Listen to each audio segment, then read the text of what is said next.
Callum, what did you make of that afternoon? Eh, Poor afternoon, really poor result. Can't happen for a club like Celtic. And doesn't happen too often, to be honest. But when you have a performance and a result like that, then I think it emphasises everything that's happened between now and the start of the season.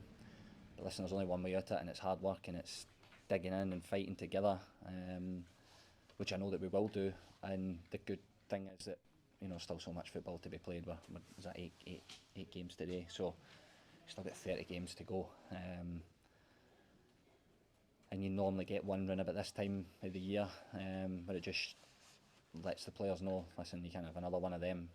And usually it helps sharpen the focus if there is anything that's not quite right. And results like that just bring everything into focus, like I said. And now we have to go away and react on Thursday night, react next Sunday. And we have to start to show people that we're a team that's good enough to win this league. How big a week is it for the club, given it's Europe and Hearts next weekend? Yeah, massive. We need a result in both. We need to win both games.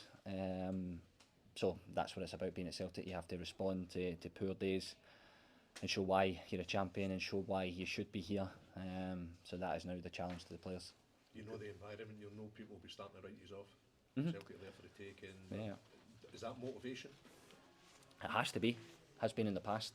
Like I said, any wee days like this that we've had has usually helped galvanise the group and make everybody fight that a little bit more to show people. And this is what it's like playing at Celtic.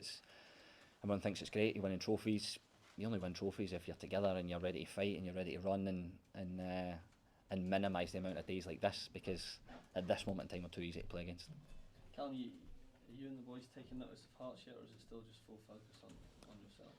I think we have enough to be getting on with ourselves.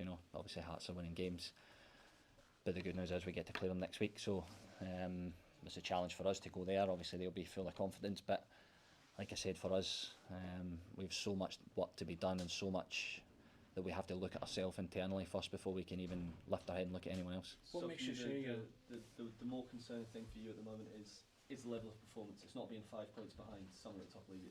It's the level. Yeah, well, exactly. I think in the main we've been winning enough games and it's been there, but the level of performance, the slickness, the attempts on goal, the goals scored are nowhere near where we want to be. And unless I'm not saying we have to win every game 4-5-0, I'm not saying that, but the level that we have set previously gives everyone that expectation, and we don't want to drop below that ourselves. So if we're defending properly, not giving up chances and creating big chances in the game, then you can say, well, the team's on the right track.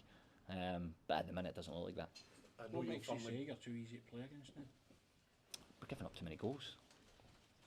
It's as simple as that. We're giving up too many goals. We're not counter-pressing the same.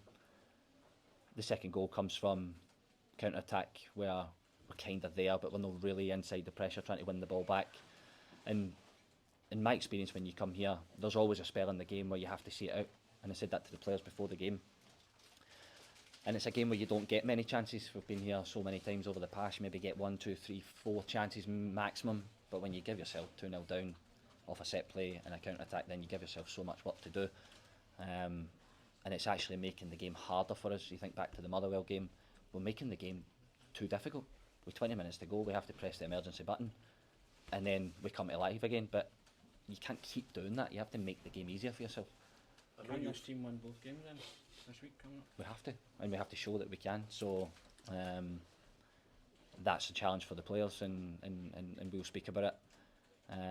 And ultimately we have to do it by talking on the pitch. It's alright, me coming out and talking, anyone else coming out and talking, but we have to start showing why we're a good team, and can we be the team that goes on and be the champions. I know you firmly believe that once the whistle goes, nothing else should affect the focus, but it must be hard when the game starts and then within seconds you're reduced to empty tennis balls at the penalty area for up to 5 minutes. That must be frustrating. That has to affect the focus. Listen, of course, when the game starts, we want it to be about the football, and I get it. The supporters are frustrated and they're angry. And again, a lot of that comes down to the fact that the performances aren't there really, and if we can affect the performances, then hopefully the noise will get less. So I understand. Listen, they're frustrated. You know, nobody will be as frustrated as me. That's for sure. But yeah, when the game starts, then you know we try and do everything we can to make it about the football, and let's see if we can start to get that and get the rhythm in the game, and ultimately start winning games. Callum, you can hear the frustration and the hurt in your voice when you're talking about the form and performance today. Is this one of the toughest periods you've experienced as a Celtic player, or even Celtic captain? Yeah, I think there's a lot of disharmony, which can make it difficult for a club like this. It's so used to winning and everything's great and you're winning games, but again, I think from the outside it looks easy, and it's no easy. The reason why we win so many games is because we work so hard. So really, it's a double-edged sword. You know, that when you come to this club, you have to sacrifice everything to be a success, and then you get to enjoy all the good days that have come over the last, I don't know, probably 15, 16 years. But it's no easy, and I think periods like this just show that it's no easy. If you come off the boil slightly, if you're not quite there, and that disharmony's there, then it can be a difficult place to play football. But our job in the changing room and in the building is to try and make the team as strong as it possibly can be, to then come out and perform on the pitch. And I think if we get that bit right, then a lot of the noise will start to go away. I think you always front up, and that's your credit. But of course, it's now a time for others to be standing up and be counted, isn't it? Really? It's a time for everyone. Like I said, it's a tough football club to play for. I've seen it over the years.